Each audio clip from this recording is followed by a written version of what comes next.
Very best. ముందుగా వేదికను అలంకరించిన గౌరవనీయులైన నారా చంద్రబాబు నాయుడు గారికి, డిప్యూటీ సీఎం పవన్ కళ్యాణ్ గారికి, హోమ్ మినిస్టర్ వంగలపూడి అనిత గారికి నా నమస్కారాలు. నా పేరు కొమ్ము శిరీష. మాది పెద్దమాదిగపల్లి నిమ్మనపల్లి మండలం అన్నమయ్య జిల్లా. మా నాన్నగారి పేరు కొమ్ము శ్రీనివాసులు, మా అమ్మగారి పేరు కొమ్ము సుజాత. మా తల్లిదండ్రులకు మేమిద్దరము ఆడపిల్లలే. మాకు చదువుకునేటప్పుడు చాలా ఆర్థికంగా వెనుకబడిన తరగతుల వాళ్ళం.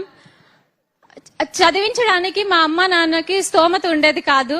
మా నాన్న కౌలు రైతు. వ్యవసాయం చేసుకుంటూ పశువులు మేపుకుంటూ పాలు పోసుకొని మా ఇద్దరిని చదివిపించారు. మమ్మల్ని చదివిపించేటప్పుడు చుట్టుపక్కల అందరూ, ఎందుకురా నువ్వు ఆడపిల్లల్ని చదివిపిస్తున్నావు, ఎన్ని రోజులైనా నువ్వు ఒకరి చేతిలో పెట్టాల్సిందే కదా, ఆ డబ్బులు ఏదో మీరు వెనక్కేసుకోండి, మీ వృద్ధాప్యంలో మీకు కొంచెం సహాయంగా ఉంటుంది అనేవాళ్ళు.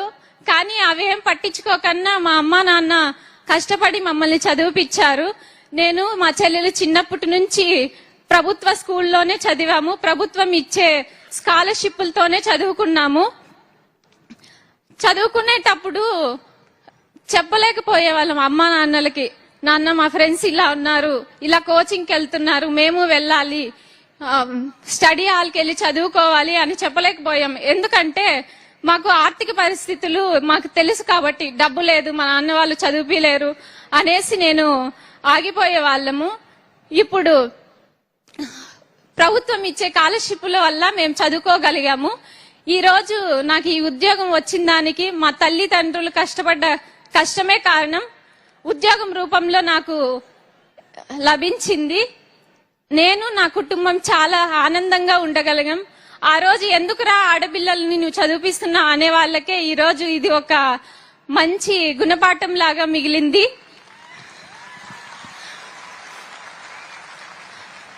అన్నిటికీ సమాధానం మా నాన్న ఒకటే చెప్పాడు, ఆడబిడ్డలైనా మగబిడ్డలైనా నాకు వాళ్ళే. నేను పెద్దమ్మాయిని, ఇంకో అమ్మాయి చిన్నమ్మాయి. నా పెద్ద బిడ్డ మగరాయిలాగా ఉంటుంది అని చదివిపించాడు నన్ను. మా చెల్లి అన్ని స్కాలర్షిప్లతోనే చదువుకొని ఐఐటి విజయవాడలో చేసింది. ఇప్పుడు ఎన్ఐటి బీహార్ పాట్నాలో చదువుతుంది సివిల్ ఇంజనీర్ గా. ఇన్ని కష్టాలని అధిగమించి వచ్చిన దానికి మా అమ్మ మా నాన్న కారణము. నేను ఉద్యోగం సాధించడానికి కూడా మా అమ్మ మా నాన్నే కారణము. ఇప్పుడు మాకు ఈ నియామక పత్రాలు అందజేస్తున్నందుకు గాను సీఎం సార్ గారికి ఆస్పిరెంట్స్ అందరి తరపున ధన్యవాదాలు తెలియజేసుకుంటున్నాను. Thank you sir.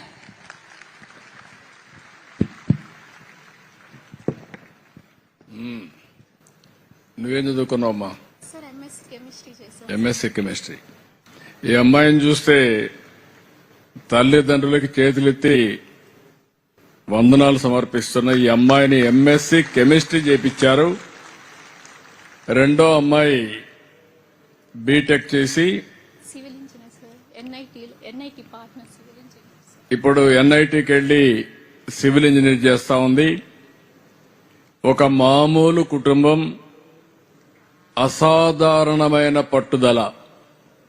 మగపిల్లలైనా ఆడపిల్లలైనా నాకు సమానం.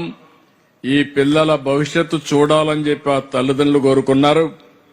పిల్లలు కూడా శబాష్, మీరు నిరూపించుకున్నారు. మిమ్మల్ని మనస్ఫూర్తిగా అభినందిస్తున్నా.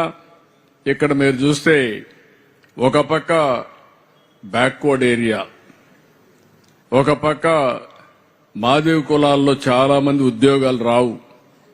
అందుకే నేను ఇప్పుడే కాదు, ఎప్పుడో కేటగరైజేషన్ కూడా తీసుకొచ్చి మాదిగలకు కూడా న్యాయం జరగాలని ఒకప్పుడు కేటగరైజేషన్ తీసుకొచ్చా. అది మధ్యలో కోర్టు కొట్టేస్తే వదిలేశారు. మళ్లీ నేను ఉండగానే సుప్రీంకోర్టు ఆమోదిస్తే మళ్లీ చట్టం చేసి ఆ కేటగరైజేషన్ తీసుకొస్తే దాని ఫలితం ఇలాంటి పిల్లలు కొన్ని వందల మందికి ఉద్యోగాలు వస్తున్నాయి. నేను గర్వపడుతున్నానని చెప్పి మరొక్కసారి తెలియజేసుకుంటూ, ఏమమ్మా నీకు మంచి ఉద్యోగం వస్తుంది, ఇంకా బాగా చదువుకుంటే ఇంకా పై ఉద్యోగాలు కూడా వస్తాయి. మీ చెల్లెలు కూడా వెళ్లిపోతుంది, ఇద్దరు పెళ్లిళ్ళు చేసుకుని వెళ్లిపోతారు. మీ అమ్మా నాన్న కథ ఏంటి? ఖచ్చితంగా అమ్మా నాన్నలకు మేమే మగబిడ్డలను చదివిపించారు కాబట్టి మేము వాళ్ళకు అండగా ఉంటాం సార్ ఖచ్చితంగా. నమ్మకమేనా? అవును సార్. చేయకపోతే సార్ నేను పట్టుకుంటా ఎక్కడ ఉన్నా నిన్ను మళ్ళా. ఓకే, నమ్మకం కదా. నేను ఆ తల్లిదండ్రులు ఎంత ఆనందపడతారంటే ఇలాంటి బిడ్డలు కనడం వాళ్ళ పూర్వజన్మ సుకృతం. నేను గర్వపడుతున్నా. గట్టిగా చప్పట్లు కొట్టి అభినందించండి, ఆశీర్వదించండి. All the very best. Thank you అమ్మా. ఇప్పుడు షేక్